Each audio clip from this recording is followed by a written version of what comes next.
Hi there. I'm Eshkalar, the world's greatest Canadian wizard until very recently, and since the ultimate rise of magic in the world again, I am the world's greatest wizard now. So, as a person with a great deal of experience in drugs, and believe me, if there's any I haven't done, it's only because I haven't been sent any free samples from the pharmacies like all the doctors get, which is why we have this opioid crisis. Ha ha! At any rate, I want to talk about something very serious and drug related today. As the world's reigning expert in drugs, I think that I have a reason to speak, and perhaps maybe some of you might want to listen. Ready? First, I'm going to begin with a song that's based on the U.S. Coast Guard that's busting submarines full of cocaine and ruining that trade, kind of, on the one hand. So here you go. Here's the song. You find 16 tons, a serious blow. A billionaire somewhere cries like a hoe. St. Peter, don't you call him, 'cause he can't think from all his money being tossed in the drink.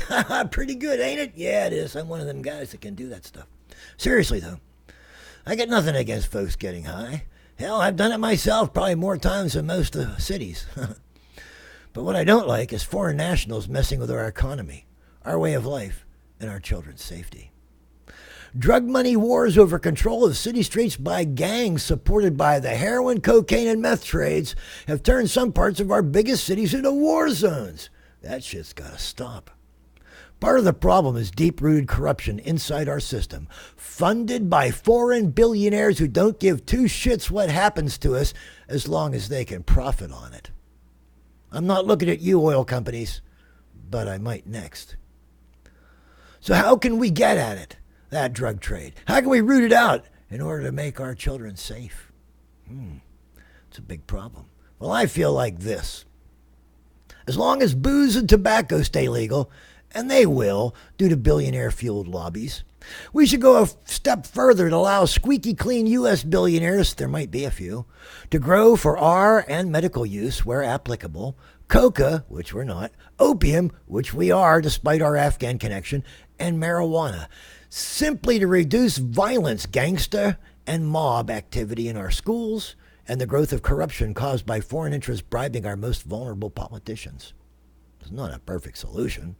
Nothing ever is, but it would make serious inroads against our most pernicious enemy, foreign interference in or control of our economy. Street legal marijuana would move all those billions in profits back onshore, where the trade can be closely monitored by responsible authority, which it can't as long as the sources are offshore. As for opium, sheesh, our pharmacies are neck deep in it. Let's bring that, too, under federal rather than foreign control.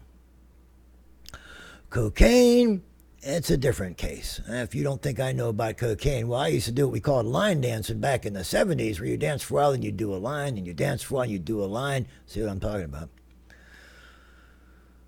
But cocaine still has serious medical use.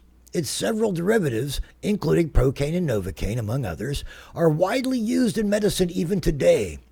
Street trade brings us cut coke, with all sorts of bad things used to make a little foreign product into a lot of doubtful and dangerous mixes that raise havoc among our people, both rich and poor. I cite a Sharpsburg anomaly, where a guy that I won't name was selling coke for another guy I won't name, and when he sold coke to a narcotics agent and they took him in and they analyzed the sample, and this is a true story, they found Love My Carpet, 0 cocaine in the sample. Really, if it were up to me, which thankfully it will never be, unless you elect me king of the world, I would promote coca leaf chews instead of rock or powder blow. Less dangerous to your mouth than tobacco chews, it would also move the whole production and supply chain into easily monitored federal avenues. That would utterly eliminate gang funding by the cartels, leaving meth as the sole real social horror endangering our youth. We will never agree as to which drugs, including alcohol, tobacco, and antidepressants, are safe, but if we eliminate all the foreign-produced ones, leaving only meth to threaten us, it will make our enforcement efforts far more streamlined, cost-effective, and ultimately victorious. Remember, first we make our streets safe for our children. Then we can argue over what to do next. I feel we've lost sight of that idea to our extreme disadvantage as a nation. Now, this is just one man's opinion. Yours is just as valid as mine, and that's the beauty of our shared system, our right to disagree without promoting increase of citizen-on-citizen violence. I'm Eshkalar, telling you a little truth for a change. See what you think.